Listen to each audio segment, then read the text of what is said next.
How's it? Welcome back. So I've been commenting back and forth with one of the regulars on my YouTube channel about this whole hypnagogic meditation thing because I've been really pounding this topic into the ground as of late. But this person is still kind of newer to the practice. I mean, not kind of, I guess like super new to the practice. They're like 2 to 3 weeks in at this point. But he can already consistently get to the point to where he can see this essentially like a blank blue sky type visuals behind his closed eyes. And I think at first he was kind of thinking that was a bad thing, but I was trying to point out that that's actually a good thing. As long as you can find a good starting place, right, you can just build it up from there. Or like for me, one of the first types of early stage hypnagogic visuals that I was able to purposefully bring up once I was, getting down close enough to stage 1 of sleep would be like the starry night sky type of visuals.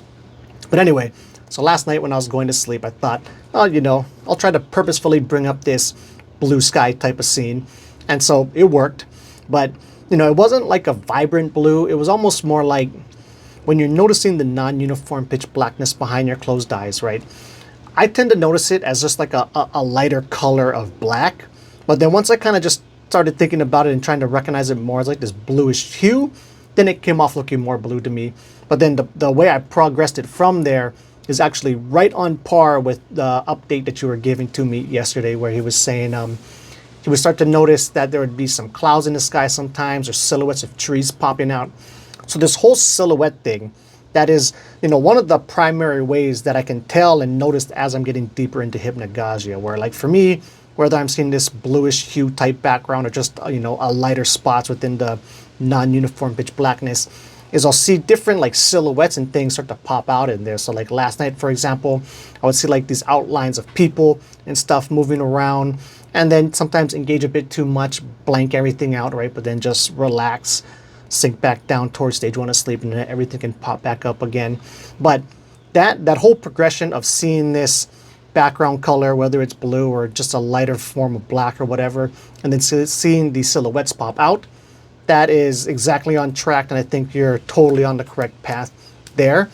Another thing that I was playing around with, and I was going to look this up, but I think you said in an earlier comment, I might be confusing you with someone else, though, that you were trying to use like music and sound to influence it as well.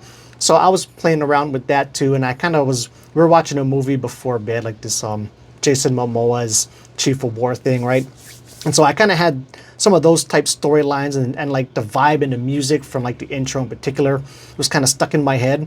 And as I was kind of just letting those types of sounds and that music kind of play in the back of my head, I noticed that it would start to influence the type of silhouettes and visuals that I was seeing pop out in this bluish background that I was visualizing.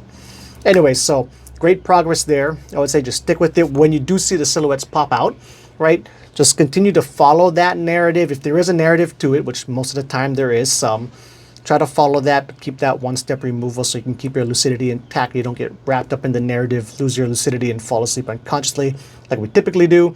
But kind of just follow it, and then it'll progress more. Colors can start to come into it, right? The background probably will stop looking blue at some point, and it'll be more like towards the later end of it, it'll be more like you're watching a movie where it's visual, scenes are moving. Sometimes audible sound comes in there, but again, it's more like when I'm hearing sounds in the hypnagogic state most of the time, it's more of like a sense and knowing and feel of the sound versus a real audible noise.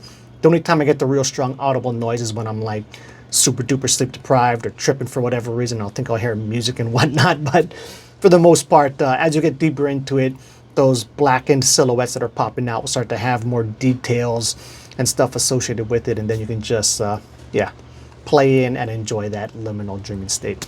So anyway, we'll leave it with that.